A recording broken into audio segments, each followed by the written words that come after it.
Hi everyone, I'm Shireen, and on behalf of my co authors, I'm presenting our work titled Learning Through Exploration: How Children, Adults, and Older Adults Interact with a New Feature Rich Application.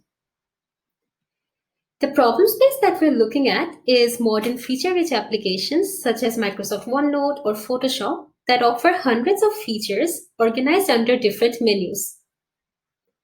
Learning these applications can be a challenging process for newcomers. Not only do they have to determine which feature might be relevant, they also have to locate it on the interface and then be able to use it correctly. Today, these applications are not only being used by adults, but also by children and older adults in different contexts.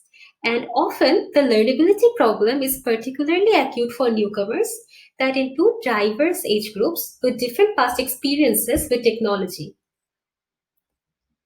Despite the availability of help resources, prior work has shown that users often tend to learn a new application through self-directed exploration or trial and error. Previous work on children's use of a simple gaming interface has shown that they can be eager to try out different actions just to get ahead in the game, whereas older adults can be fearful to try out new options and make mistakes, for example, when learning to use a smartphone. However, little is known about the interface exploration styles when learning to use a feature-rich application for the first time, and no study has looked at all three age groups simultaneously. So we wondered that if we give newcomers from different age groups the same feature-rich application, how would they explore it? Would they approach the interface differently? Or what struggles would they face? Understanding the age-related differences in exploration styles could help designers make more inclusive design choices, improve the software onboarding process for newcomers, and prevent software abandonment. So we conducted an in-lab structured observational study where our goal was to observe how the participants interacted with a feature-rich application. We had three age groups taking part in the study: 10 children, 10 adults, and 10 older adults. Our choice of application for the study was Microsoft OneNote, as it is a relatively newer application being used in work settings as well as by children at school. The central components to our study procedure involved the participants taking part in the structured observation, where we gave them a list of tasks to carry out with OneNote and recorded their eye gaze and laptop screen. After that, the participants talked about their overall experience of using OneNote in a brief semi-structured interview. We gave the participants two main tasks to do. We asked them to imagine that they were taking two online classes, art and science, for which they were maintaining a digital notebook.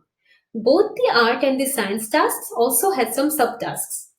The two images below show the end result of the art and the science tasks, some of which required the participants to draw a flower and find information about polar bears within OneNote. Our data analysis predominantly involved video coding, where after multiple iterations, we created a code book with a set of events related to participants' exploration activities.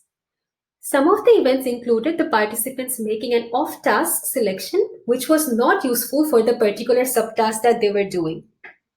A second example is skimming, where they looked through the menus without selecting a feature, which was captured by their eye gaze. We then used this codebook to tag all of our observational screen recordings with the relevant events, which gave us our coded video files. After that, we continued our data analysis by running statistics on the coded video files and analyzing the interview transcripts to identify recurring themes. We will now look at the key takeaways first and then step into some of the details. We found, among other things, that counter to our expectations, children explored the interface carefully. One thing, though, was that they struggled to locate the right-click menu, perhaps due to a lack of mouse exposure. Whereas the older adults struggled to determine the correct sequence of feature selections and repeated irrelevant selections. The adults performed well relative to the other two groups, where OneNote might have been less feature-rich for them. So we will elaborate on some of the results for children and older adults. In terms of the overall performance, if we look at the graph of average task completion times, we see that children were almost as fast as the adults, whereas older adults took twice as long. When we further broke down the total duration into the events from our codebook, we found that the biggest contributors to older adults' longer performance times were the time that they spent skimming the interface and performing off-task actions that were not sufficient to succeed in the task. When it comes to exploration, children and older adults approached the interface differently. Older adults did not sufficiently explore the different menus and only looked where they expected the feature to be. They made a higher number of non-unique selections where they selected the same feature again. Although children performed as well as the adults, the majority of them did not explore the right-click menu, and one of them even explained how he discovered the right-click menu by accident. In addition, some of them did not initially realize that there were more menus besides home.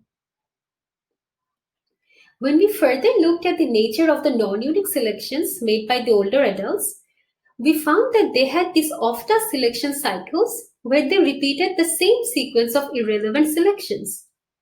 We have a figure here that shows the shortest path for a science subtask with the relevant selections in green. One of our older adults, O7, initially deviated from the shortest path and made an off-task selection cycle where he went back and forth between selecting undo and search before finally getting back on the right track. Whereas O4 also made off-task selections but had a longer off-task selection cycles and eventually gave up on the subtask. In addition, older adults particularly struggle to understand the outcome of selecting the undo button.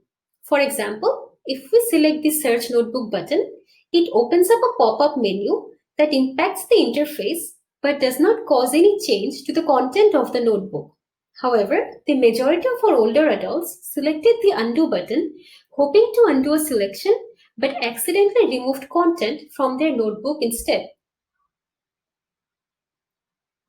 Lastly, when faced with a breakdown during exploration, children read the text labels carefully and some of them specifically mentioned the tooltip, whereas older adults carried out trial and error and one of them even mentioned how she was clicking on everything one after the other to see if something fit. This often caused them to get frustrated. Talking about design implications, we saw that older adults had these off-task selection cycles that the interface could detect and offer support. One possibility could be to invoke a heat map of users' recent selection cycles and encourage them to better understand the use of those features by leveraging the tooltip. We also found that older adults spent a lot of time skimming the interface, and children often did not know about right-clicking. So the system could support feature discovery and skimming by appropriately revealing signifiers for hidden menus. For example, there could be a reveal button that the user could be encouraged to click on during skimming to get a sense of the right-click menus. Finally, to help older adults understand the scope of selecting the undo button, the system could show them their action history and help them distinguish between selections that caused a change to the interface and those that were associated with the content. Then they could undo either of them.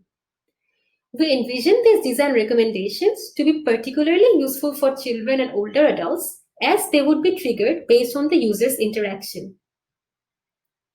To summarize, this work has looked at how newcomers from different age groups learn a feature-rich application with an emphasis on interface exploration. We believe that this is an important first step towards characterizing the age-related differences in exploration and accommodating them through design. Thank you.